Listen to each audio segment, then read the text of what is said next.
റോമാലേഖനം 8:29 പറയുന്ന പോലെ നമ്മുടെ ലക്ഷ്യസ്ഥാനം അത് യേശുവിനെ പോലെ ആകുന്നതാണ്. നാം അല്പനേരം മുമ്പ് കേട്ട പോലെ അത് പാപത്തിന്മേലുള്ള ജയമല്ല. പാപത്തിന്മേലുള്ള ജയം അതിലേക്കുള്ള വഴിയാണ്. റോമർ 6 അത് പറയുന്നു. ക്രമമായിട്ട് സുവിശേഷം പറയുന്ന ഒരു ലേഖനമാണ് റോമാലേഖനം. 1-ാം അധ്യായത്തിൽ ദൈവഭയമില്ലാത്ത പാപികൾ, 2-ാമത്തെ അധ്യായത്തിൽ മതഭക്തരായ പാപികൾ, 3-ാം അധ്യായം എല്ലാവരും പാപികളാണ്. 3-ാം അധ്യായം മുതൽ യേശുവിൻ്റെ മരണത്തിൽ കൂടെയുള്ള പാപക്ഷമ, വിശ്വാസത്താലുള്ള നീതീകരണം, അത് 4-ാം അധ്യായത്തിലാണ് പറയുന്നത്. 5-ാം അധ്യായം പാപത്തിന്മേലുള്ള ജയം, അത് ആവശ്യമാണ്. 6-ാം അധ്യായത്തിൽ നിയമവാദത്തിൽ നിന്നുള്ള രക്ഷ. 7-ാം അധ്യായം അത് സാധാരണ സംഭവിക്കാറുണ്ട്. ആളുകൾക്ക് പാപത്തിന്മേൽ ജയം കിട്ടുമ്പോൾ അവർ പരീക്ഷഭക്തിയിലേക്ക് പോകും, മറ്റുള്ളവരെ മോശക്കാരായിട്ട് കാണും. നിയമവാദത്തിൽ നിന്നുള്ള രക്ഷ. അതിനുശേഷം 8-ാം അധ്യായത്തിൽ ആത്മാവിലുള്ള ജീവിതം, അത് ന്യായപ്രമാണം ചെയ്യാൻ കഴിയാഞ്ഞത് പരിശുദ്ധാത്മാവ് നമ്മളിൽ കൂടി ചെയ്യുന്നതാണ്. പിന്നെ റോമാലേഖനം 8:29 നമ്മുടെ ലക്ഷ്യം നാം അവൻ്റെ പുത്രനായ യേശുവിൻ്റെ സ്വരൂപത്തോട് അനുരൂപനാകുന്നത്, അതാണ് നമ്മുടെ ലക്ഷ്യസ്ഥാനം. റോമാലേഖനം 6:16 അതിൻ്റെ ബാക്കിയാണ്. പാപത്തിന്മേലും പരിശുദ്ധത്തിൽ നിന്നുള്ള ജയം, എന്നാൽ ലക്ഷ്യം യേശുവിനെ പോലെ ആകുന്നതാണ്. അത് ഞാൻ യേശുവിൻ്റെ സ്വഭാവത്തിന് പങ്കാളിയായി തീരുന്നതാണ്. അത് എത്ര മനോഹരമായ കാര്യമാണ്. ആദാമിൻ്റെ സ്വഭാവമായിട്ട് അതിനൊന്ന് താരതമ്യം ചെയ്ത് നോക്കിക്കേ. നിങ്ങൾ വീണ്ടും ജനിക്കാത്ത ആ നാളുകളെ പറ്റി ഒന്ന് ചിന്തിച്ച് നോക്കിക്കേ. അന്ന് നിങ്ങൾക്ക് ആദാമിൻ്റെ സ്വഭാവം മാത്രമേ ഉണ്ടായിരുന്നുള്ളൂ. ആദാമിൻ്റെ ആ സ്വഭാവം കള്ളം പറയാനായിട്ട് നിങ്ങളുടെ ഉള്ളിൽ ചെയ്ത മനോഹരമായ പ്രവൃത്തിയെക്കുറിച്ച് നിങ്ങൾക്ക് അറിയാമോ? നിങ്ങളെ വെറുപ്പുള്ളവനാക്കി തീർത്തത്, നിങ്ങളെ അസൂയുള്ളവനാക്കിയത്, കയ്പുള്ളവനാക്കി, വിചാരമുള്ളവനാക്കി. അത് എത്ര പെട്ടെന്നാണ് പറ്റിയത്? വിചാരമുള്ളവനായിരിക്കാനോ വെറുക്കാനോ വല്ലതും നിങ്ങൾക്ക് ബുദ്ധിമുട്ടുണ്ടോ? കോപിക്കാനോ, ആളുകളോട് ബഹളം ഉണ്ടാക്കാനോ, കള്ളം പറയാനോ, വഞ്ചിക്കാനോ, ഇങ്ങനെയുള്ള കാര്യങ്ങൾ അത് സ്വാഭാവികമായിട്ട് നിങ്ങളുടെ ഉള്ളിൽ നിന്ന് പുറത്തേക്ക് തന്നെ വരികയാണ്. പരിശുദ്ധാത്മാവിന് ഇതുപോലെ ചെയ്യാൻ കഴിയത്തില്ലേ? അവൻ ക്രിസ്തുവിൻ്റെ സ്വഭാവം നിങ്ങളുടെ ഉള്ളിൽ പകരുമ്പോൾ നിങ്ങൾ സ്വാഭാവികമായിട്ടും അങ്ങനെ പ്രതികരിക്കും. അപ്പോൾ നിങ്ങൾക്ക് ക്ഷമിക്കാൻ കഴിയും, സ്നേഹിക്കാൻ, നന്മ ചെയ്യാൻ, താഴ്മയോടെ ഇരിക്കാൻ, മറ്റുള്ളവരുടെ മേൽ കർത്തൃത്വം നടത്താതിരിക്കാൻ. അതുപോലെ ആളുകൾ നിങ്ങളെ ശപിക്കുമ്പോൾ അവരെ അനുഗ്രഹിക്കാൻ. ആദാമ്യ സ്വഭാവത്തിന് പരിശുദ്ധാത്മാവിൻ്റെ പ്രവൃത്തികൾ കൂടുതൽ ചെയ്യാൻ കഴിയുമോ? ഓ അല്പവിശ്വാസികളായ സഹോദരി സഹോദരന്മാരെ, നമുക്ക് വിശ്വസിക്കാൻ ദൈവത്തിന് അതിനേക്കാൾ വലിയൊരു പ്രവൃത്തി നമ്മൾ ചെയ്യാൻ കഴിയും. നമ്മളെ നശിപ്പിക്കാൻ ആദാമ്യ സ്വഭാവത്തിന് എത്രമാത്രം കഴിഞ്ഞോ അതിനേക്കാൾ വളരെ കൂടുതൽ. യേശു വന്നത് നമ്മുടെ പാപങ്ങൾ ക്ഷമിക്കാൻ വേണ്ടി മാത്രമല്ല, തൻ്റെ സ്വഭാവം കൊണ്ട് നമ്മെ നിറയ്ക്കാനാണ്. യേശു ആ ശമര്യക്കാരി സ്ത്രീയോട് പറഞ്ഞതുപോലെ തന്നെ, ഈ കിണറ്റിലെ വെള്ളം കുടിച്ചാൽ നിനക്ക് പിന്നെയും ദാഹിക്കും, എന്നാൽ ഞാൻ തരുന്ന വെള്ളം നീ കുടിക്കുന്നെങ്കിൽ അത് പൊങ്ങി വരുന്ന ഒരു നീരുറവ് പോലെ ആയിരിക്കും. അതെപ്പോഴും പൊങ്ങി വന്നുകൊണ്ടിരിക്കും. ഒരു ബക്കറ്റിൽ കോരുന്നത് പോലല്ലത്. അങ്ങനെയല്ല, അതൊരു നീരുറവയായി പൊങ്ങി വരുന്നൊരു വെള്ളച്ചാട്ടമാണ്. ആ ഉറവ വന്നുകൊണ്ടിരിക്കും. അത് നിനക്ക് തൃപ്തി തരും. നീ പിന്നീട് ഒരിക്കലും ദാഹിക്കുകയില്ല. നിനക്കൊരിക്കലും ദാഹിക്കുകയില്ല. അത് നിന്നെ തൃപ്തിപ്പെടുത്തും. പൂർണ്ണ ജയമുള്ളൊരു ജീവിതം നിനക്കുണ്ടാവും. പരിശുദ്ധാത്മാവ് യേശുവിനെ കാണിച്ചു തരുന്നത് നമുക്ക് അവൻ നടന്ന പോലെ നടക്കാമെന്ന് മാത്രമല്ല, അവൻ തൻ്റെ ശുശ്രൂഷ എങ്ങനെ നിറവേറ്റുമെന്ന് നമ്മളെ കാണിച്ചു തരും. യേശു ദൈവഭക്തിയുള്ള ജീവിതം നടത്തുക മാത്രമല്ല ചെയ്തത്, അവൻ തൻ്റെ പിതാവിനെ ശുശ്രൂഷിച്ചു. ആ കാലത്തുണ്ടായിരുന്ന മതഭക്തിക്ക് എതിരായ ഒരു നിലപാട് അവൻ സ്വീകരിച്ചു. അതിന് തന്നെയാണ് ദൈവം CFCയെയും വിളിച്ചിരിക്കുന്നത്. ഈ കാലത്തെ മതഭക്തിക്കെതിരായിട്ടൊരു നിലപാട്. ഞാൻ ദൈവത്തിൻ്റെ വചനം വായിച്ചപ്പം ഞാൻ കണ്ടു എന്താണ് യേശുവിനെ കോപിപ്പിച്ചെന്ന്. എഫേഷ്യർ 4:26 ഞാൻ വായിച്ചപ്പം, കോപിച്ചാൽ പാപം ചെയ്യരുതെന്ന് ഞാൻ വായിച്ചപ്പം, ഞാൻ ഇങ്ങനെയാണ് ആ വാക്യം മനസ്സിലാക്കുന്നത്. കോപിപ്പീൻ, എന്നാൽ അത് പാപം ചെയ്യുന്ന കോപമായിരിക്കരുത്. അതിനർത്ഥം ഇതുപോലെ ഒരു കൽപ്പനയുണ്ട്. ആ കൽപ്പന ഇതാണ്: കോപിപ്പീൻ, എന്നാൽ അതിൽ പാപം ഉണ്ടായിരിക്കരുത്. ദുഃഖകരമെന്ന് പറയട്ടെ, നമ്മുടെ കോപം മിക്കപ്പോഴും പാപമാണ്. നിങ്ങളെ മുറിപ്പെടുത്തുമുണ്ടാകുന്ന കോപമാണ് പാപകരമായ കോപം. അവനെ അടിച്ചപ്പം അവൻ ഒരിക്കലും കോപിച്ചില്ല. അവനെ പിശാചെന്ന് വിളിച്ചപ്പോഴോ മുഖത്ത് തുപ്പിയപ്പോഴോ പലതരത്തിൽ അവനെ അവമാനിച്ചപ്പം, നീ വ്യഭിചാരത്തിൽ ജനിച്ചവനാണ്, നിന്റെ പിതാവ് ആരാണെന്ന് ആർക്കും അറിയത്തില്ല, അവൻ ഒരിക്കലും കോപിച്ചില്ല. പിശാചുകളുടെ തലവനാണെന്ന് പറഞ്ഞപ്പം അവൻ ഒരിക്കലും കോപിച്ചില്ല. ആളുകൾ അവനോട് എന്ത് ചെയ്താലും അവൻ ഒരിക്കലും കോപിച്ചില്ല, തന്നെ സംബന്ധിച്ചുള്ള ഒരു കാര്യത്തിനും. ഞാൻ ചിന്തിച്ചു, എങ്ങനെയാണ് പാപം ചെയ്യാതെ എനിക്ക് കോപിക്കാൻ കഴിയുന്നത്? ഞാൻ പറഞ്ഞു, ശരി, യേശുവാണ് എൻ്റെ ഡിക്ഷണറി. ദൈവവചനത്തിലെ ഒരു വാക്യം എനിക്ക് എപ്പോഴെങ്കിലും മനസ്സിലായില്ലെങ്കിൽ വചനം ജഡമായി ഭൂമിയിൽ ജീവിച്ച യേശു എന്ന ഡിക്ഷണറിയിലേക്ക് ഞാൻ നോക്കും. വചനം ജഡമായ അവനാണ് എൻ്റെ ഡിക്ഷണറി. പാപം ചെയ്യാതെ അവൻ എങ്ങനെയാണ് കോപിച്ചത്?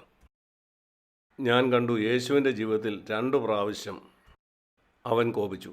പരിശുദ്ധാത്മാവ് എന്നെ അവനെ പോലെ ആക്കാൻ ആഗ്രഹിക്കുന്നു. പാപത്തെ ജയിക്കുന്ന കാര്യത്തിൽ മാത്രമല്ല, എൻ്റെ ശുശ്രൂഷയിലും. നിങ്ങളും അങ്ങനെ ആയിരിക്കണം. രണ്ടിടങ്ങളിൽ മാത്രമേ യേശു കോപിച്ചിട്ടുള്ളൂ. അതിലൊന്ന് ആളുകൾ ദൈവത്തിൻ്റെ നാമത്തിൽ പണം സമ്പാദിക്കുന്നത് കണ്ടപ്പോഴാണ്. യോഹന്നാൻ സുവിശേഷം 2-ാം അധ്യായത്തിൽ തൻ്റെ ശുശ്രൂഷയുടെ ആരംഭകാലത്ത് യേശു ഒരു പ്രാവശ്യം അത് ചെയ്തു. മത്തായിയുടെ സുവിശേഷത്തിൽ നമ്മൾ വായിക്കുന്നത് തൻ്റെ ശുശ്രൂഷയുടെ അവസാനവും അവനത് ചെയ്തു. അവനത് 2 പ്രാവശ്യം ചെയ്തു. യോഹന്നാൻ സുവിശേഷം 2-ൽ പറയുന്ന ആ ഭാഗം നമുക്ക് നോക്കാം. യോഹന്നാൻ 2:14 അവൻ ദേവാലയത്തിൽ ചെന്നപ്പം കാള, ആട്, പ്രാവ് എന്നിവ വിൽക്കുന്നവരെ അവൻ കണ്ടു, അതുപോലെ പൊൻവാണിഫക്കാരെയും. അവിടെ അവർ അവർക്ക് വേണ്ടി തന്നെ പണം സമ്പാദിക്കുകയാണ്. ഓ, നിങ്ങൾ യാഗം കഴിക്കാൻ വന്നതാണോ? അതിനുള്ള ആടിനെ ഞങ്ങൾ തരാം. മറ്റൊരാൾ പറയും എൻ്റെ നിന്ന് വാങ്ങി, ഞാൻ നല്ല ആട് തരാം. അവൻ്റെ നിന്ന് മേടിക്കരുത്, എൻ്റേതാണ് നല്ലത്. വേറൊരാൾ പറയും അവനേക്കാൾ വില കുറച്ച് നല്ല ആടിനെ ഞാൻ തരാം. ഇത് നടക്കുന്നത് ദേവാലയത്തിനുള്ളിലാണ്. ദൈവത്തിന് യാഗം കഴിക്കാൻ വരുന്ന ആളുകളോട് ഇവർ തമ്മിൽ മത്സരിച്ച് ലാഭം ഉണ്ടാക്കുകയാണ്. ഇവിടെ യേശു ഇതൊരു മനോഹരമായ വാക്യമാണ്. അവൻ കയറുകൊണ്ട് ഒരു ചമ്മട്ടി ഉണ്ടാക്കി. അതവൻ മുമ്പ് കരുതിയതല്ല. അവൻ്റെ ശിഷ്യന്മാരോട് പറഞ്ഞു കാണും, പോയി എവിടുന്നെങ്കിലും കുറച്ച് കയറെടുത്തുകൊണ്ട് വാ. ഏതെങ്കിലും തരത്തിലുള്ള കയറുകൾ. അവർ ചിന്തിച്ച് കാണും, എന്തിനാണിത്? അവർ പോയി അവിടുന്ന് ഇവിടുന്നും ഒക്കെ കുറേ കയറുകളൊക്കെ സമ്പാദിച്ച് അവൻ്റെ അടുക്ക കൊണ്ടുവന്നു. അവിടെ ഇവിടെയൊക്കെ കിടന്നത്. അവൻ ആ ദേവാലയത്തിൻ്റെ മൂലയിലിരുന്നത് പിരിച്ച് ഒരു ചമ്മട്ടി ഉണ്ടാക്കി. യേശു ഇരുന്നത് ചുറ്റുന്നത് കാണാൻ ഞാൻ ആഗ്രഹിക്കുന്നു. അതെന്നെ ഓർമ്മപ്പെടുത്തുന്നത് ക്രിസ്തീയ ലോകത്തിൽ ഇന്ന് നടക്കുന്ന വാണിഭക്കാരെ പുറത്താക്കാനായിട്ട് ഒരു പ്രസംഗം തയ്യാറാക്കുന്നത് പോലാണ്. എങ്ങനെ എനിക്കത് ചെയ്യാൻ കഴിയും? എനിക്കൊരു ചാട്ടവാർ വേണം. ഞാൻ നിങ്ങളോട് പറയട്ടെ, അവനാണ് എൻ്റെ മാതൃക. അവൻ അവിടെ ഇരുന്ന് സമയമെടുത്ത് ഒരു ചാട്ടവാറുണ്ടാക്കി അവരെ അടിച്ച് പുറത്താക്കാൻ. അവൻ അവിടെ ഇരുന്ന് അത് ചെയ്തു. ഇതുപോലുള്ളവർക്കെതിരെയുള്ള പ്രസംഗം അതുപോലെ ആയിരിക്കണം.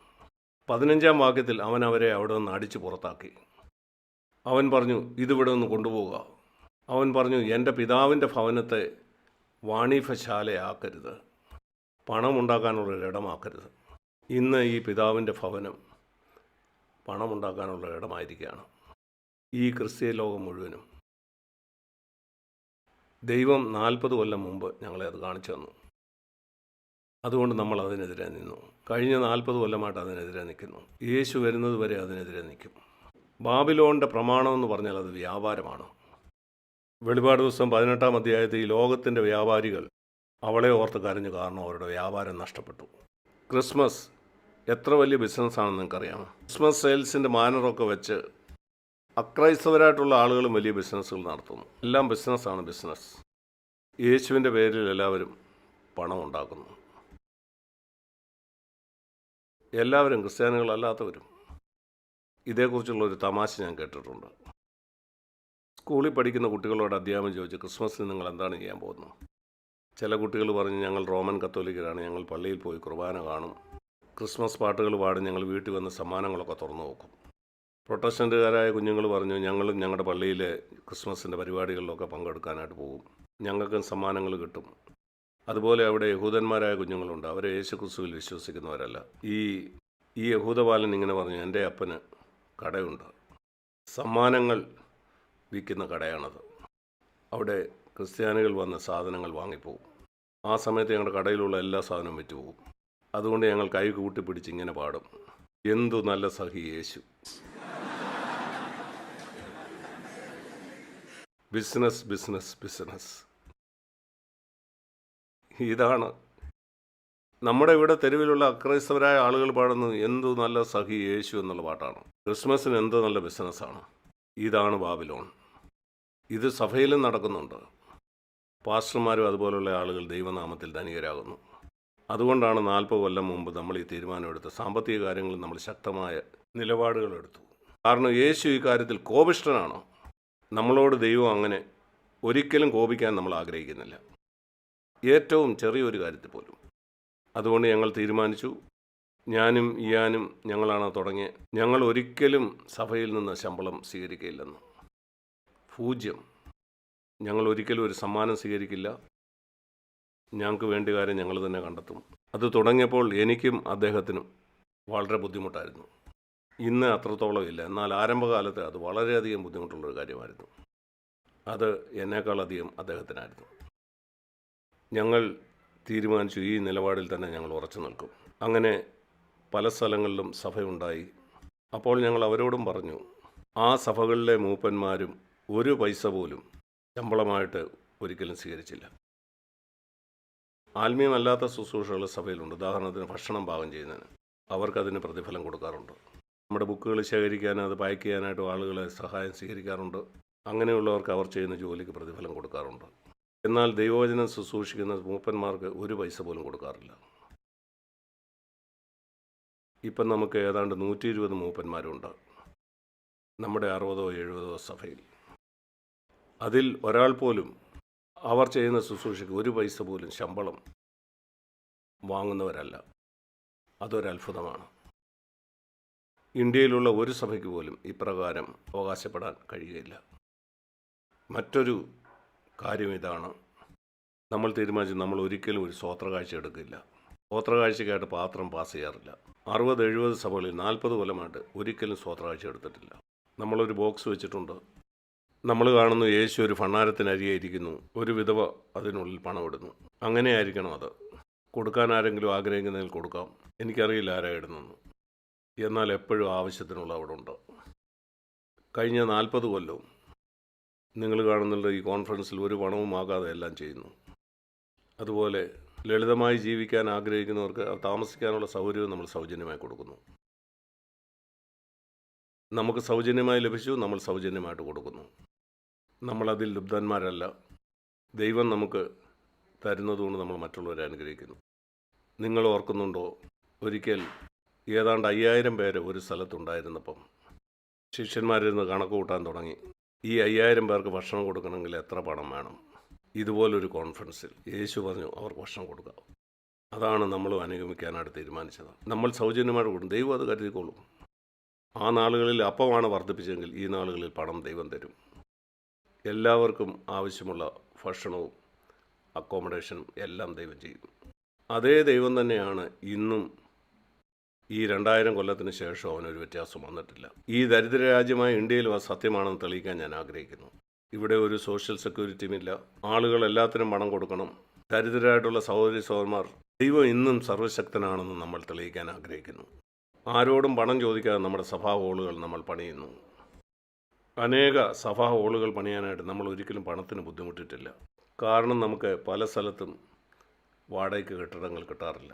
കാരണം അക്രൈസ്തവരായുള്ള ആളുകൾ അവരുടെ സ്ഥലത്തൊരു ക്രിസ്തീയ കൂട്ടായ്മ നടത്താനായിട്ട് അനുവദിക്കത്തില്ല. അതുകൊണ്ട് നമ്മൾ അതിന് നിർബന്ധിക്കപ്പെടുന്നു. ദൈവം അതിനു വേണ്ടി കാര്യങ്ങൾ കരുതുന്നു. നമ്മുടെ ശുശ്രൂഷയെക്കുറിച്ച് നമ്മൾ ആർക്കും റിപ്പോർട്ടുകൾ അയക്കാറില്ല. കഴിഞ്ഞ 40 കൊല്ലമായിട്ട് നമ്മുടെ ശുശ്രൂഷയെ പറ്റി ഒരാൾക്കും നമ്മൾ ഒരു റിപ്പോർട്ടും അയച്ചിട്ടില്ല. എന്താണ് നമ്മൾ ചെയ്യുന്നത് ആർക്കും അറിയില്ല. നമ്മൾ എന്താണ് ചെയ്യുന്നതെന്ന് നമ്മുടെ കൂട്ടുമൂപ്പന്മാർക്ക് ഒഴികെ ആർക്കും അറിയില്ല. നിങ്ങൾ CFCയുടെ വെബ്സൈറ്റിലേക്ക് പോയാൽ നിങ്ങൾ ചിന്തിക്കും CMC ബാംഗ്ലൂർ ഒരു സഭയെ നമുക്കുള്ളൂ എന്ന്. മറ്റെവിടെയൊക്കെയാണെന്ന് നോക്കിയാൽ നിങ്ങൾക്ക് കാണാൻ കഴിയത്തില്ലത്. നിങ്ങൾ പോയി വെബ്സൈറ്റ് നോക്കൂ. എന്താണ് സംഭവിക്കുന്നത്, സാക് ബ്രദർ എവിടെയൊക്കെയാണ് പോകുന്നത്, നിങ്ങൾ വെബ്സൈറ്റ് നോക്കി അവിടെ ഒന്നും പറയുന്നില്ല. ഇന്ന് ലൈവ് സ്ട്രീമൊക്കെ ഉള്ളതുകൊണ്ട് ഒരുപക്ഷെ ആളുകൾക്ക് അറിയാമായിരിക്കും.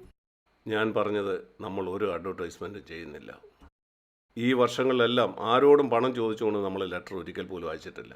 പണത്തിൻ്റെ കാര്യത്തിൽ വ്യക്തമായ നിലപാടുകൾ നമ്മൾ എടുത്തിരിക്കുന്നതിന് കാരണം യേശു പറഞ്ഞു, എൻ്റെ ആലയം വ്യാപാരം ചെയ്യാനോ പണം ഉണ്ടാക്കാനോ ഉള്ളൊരു സ്ഥലമല്ല.